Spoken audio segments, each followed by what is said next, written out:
There are so many approaches to music. One that I enjoy is to play a piece, shut it off, and then just improvise all by ourselves.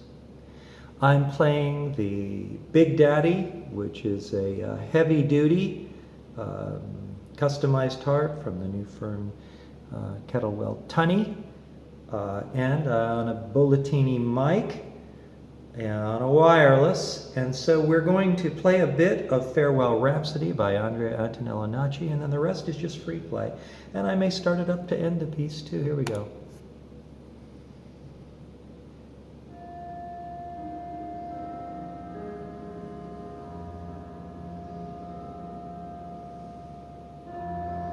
Now this sets the tonal pattern in the brain. I'll speak to you during the music. Why not? That's different too. Let me hear it. And that's enough. Okay.